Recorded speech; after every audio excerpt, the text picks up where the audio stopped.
IBAT is a web-based map and early-stage risk screening tool.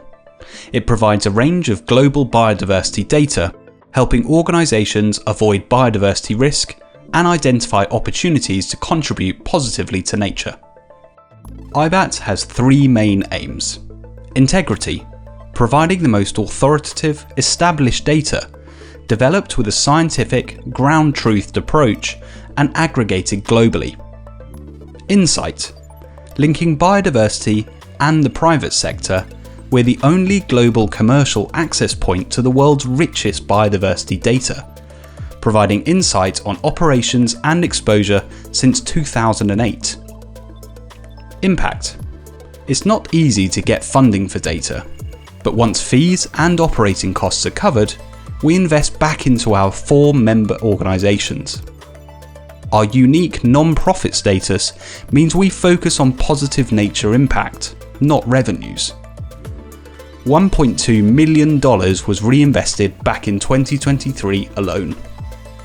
The 4 members that make up the IBAT Alliance create a partnership of 4 of the world's largest and most influential conservation organisations.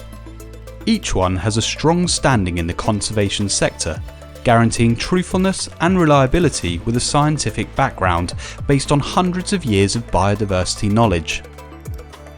The IBAT platform has been specifically designed to be used by non-specialists as an entry point to understanding potential biodiversity-related risk.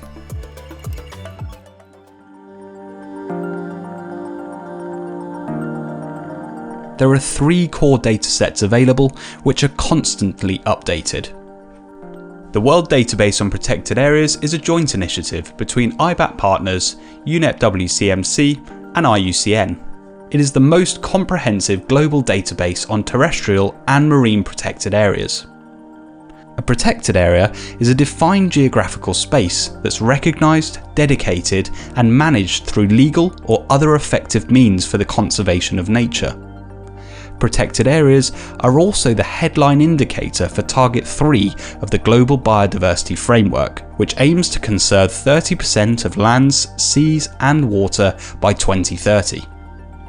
Companies operating, sourcing or investing in or near protected areas could face potential regulatory and reputational risk.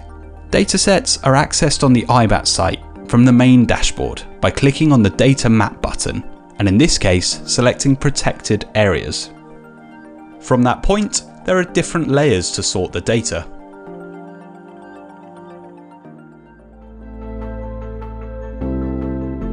Key biodiversity areas, or KBAs, are hotspots of biodiversity, identified as the most important places in the world for species and their habitats. Encroachment into or near these areas would threaten species and lead to both regulatory and reputational risks. The KBA dataset is managed by BirdLife International on behalf of the KBA partnership of 13 conservation organisations. One subset of KBAs are Alliance for Zero Extinction sites. These are the last remaining places on Earth for endangered and critically endangered species. Consequently, they are good examples of critical habitats, and this is one of the most sensitive set of locations across the IBAT datasets. On the IBAT platform, KBAs and protected area layers are displayed in polygon and point forms, while the 2 IUCN-derived layers are displayed in a raster or heat map layer. The platform also has various tooltips and pop-ups to help users better understand what each layer means and to find out more about that specific dataset. With KBAs, clicking on individual polygons can show whether it's an Alliance for Zero Extinction site. Clicking on the link will direct you to the specific KBA website.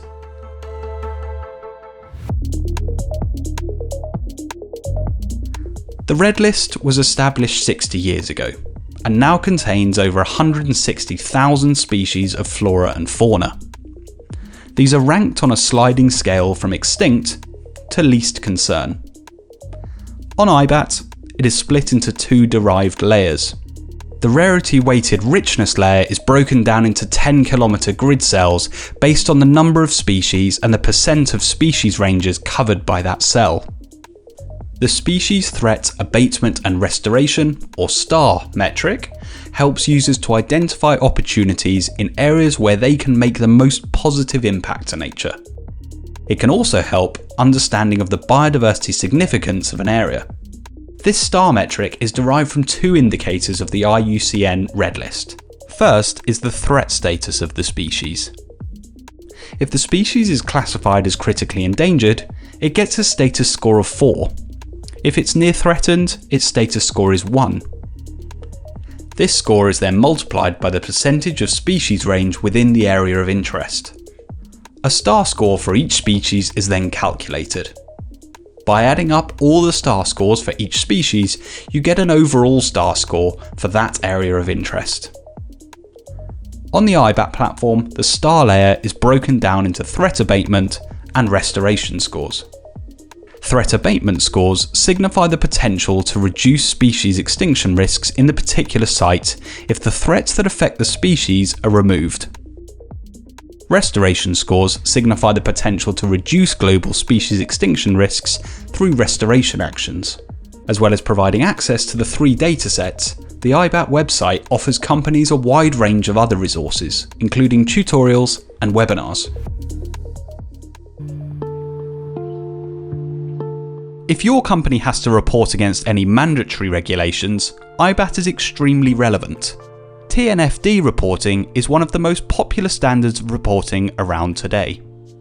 IBAT allows companies to identify their sensitive locations and prioritise them accordingly, using indicators like KBAs and STAR to report against an area of biodiversity importance. This is in line with the locate phase, L4 of the LEAP approach, and Disclosure D under the strategy pillar.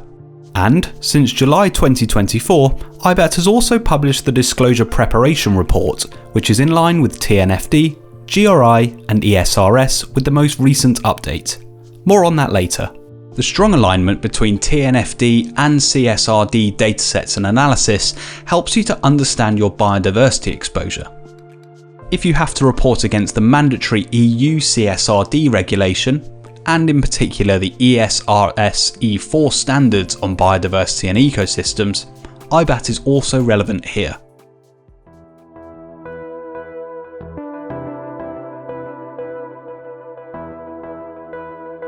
We support financial institutions and businesses from across various sectors, including chemicals, mining, energy, food, and soft commodities. IBAT can be used to screen for early stage biodiversity related risk. You can use these results to help identify the riskiest areas in terms of biodiversity and prioritise which sites might need further data collection. You can also use IBAT for risk screening of investments and portfolios to help divest from activities negatively impacting biodiversity. You're then able to divert finance towards activities which would contribute positively to nature. If you're looking to receive funding from the World Bank or the IFC, IBAT provides various reports which focus on these two standards. This allows you to understand whether you're planning to operate in or near areas considered critical habitats. Some organisations have biodiversity policies with clauses on no-go areas that new sites and developments cannot go in. These no-go areas, which usually include UNESCO World Heritage and Alliance for Zero Extinction sites, are utilised primarily in high-impact industries like mining, but are increasingly common. Site-specific assessments can be conducted through IBAT, especially through the use of STAR, allowing users to understand where they can make the greatest impacts to reducing species extinction risks. So, that's what IBAT does. Next question is, how can you use it? First off, you need to tell us your location of interest. You can do this by either drawing a point, a polygon, or a line on the data map layer, or by uploading your existing locations in an Excel, KMZ, KML, or Esri shapefile. IBAT can then access your exact locations of interest and provide reports that address those specific areas. Once you've uploaded your locations, they appear on the main site's dashboard. From there you can download the various reports and GIS datasets for the site. There are 6 types of report you can download. Multi-site and disclosure reports allow you to analyse up to 1,000 locations at a time. Freshwater, STAR, Proximity and PS6 ESS6 reports allow you to deep dive into one particular site. The Disclosure Preparation Report was newly launched in 2024 for all IBAT users and recently updated. This report provides results which can be used when reporting in line with the Task Force for Nature-Related Financial Disclosures, TNFD, the Global Reporting Initiative, GRI, and the European Sustainability Reporting Standards, ESRS. It is suitable for the assessment of sensitivity and prioritisation of sites to prepare for the above disclosures. Sites are assessed as in or near sensitive areas based on the definitions provided by TNFD, GRI and ESRS. Thereafter, for sites assessed as sensitive, a significance is assigned to aid the prioritisation of these sites. Users will receive PDF files with assessments aligned with either TNFD or GRI or ESRS. Full attribute list of protected areas, key biodiversity areas, including distance from sites and overlap area, and the IUCN Red List will also be provided in an Excel file. A multi-site report allows users to analyse up to 1,000 sites, highlighting each site's protected areas, KBAs, the IUCN Red List species, and star scores. Once specific sites are identified, users can deep dive into other report types like the STAR, freshwater and proximity reports, helping them understand their entire value chain and operations from a high level.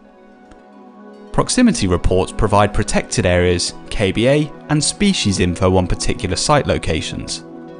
This report can help companies looking to screen investments, prospect sites, investigate proximity to biodiversity, and scope out their environmental impact assessments. The STAR report allows you to compare STAR scores globally, regionally, or on a country level. It also breaks down the top threats affecting species in the area and allows for users to get a better understanding of what threats they should look at tackling first. PS6 and ESS6 reports are for companies reporting against the International Finance Corporation Performance Standard 6 or World Bank ESS6. This report offers IBAT users the chance to screen an area of interest at the project level and identify potential critical habitats. And lastly, a freshwater report provides a more accurate breakdown of freshwater species within hydrobasins and identifies those that are migratory in nature. Additionally, you can also download Geographic Information System or GIS datasets at both the site level and global level. IBAT users at certain subscriber levels can also download complete global special datasets in ESRI formats.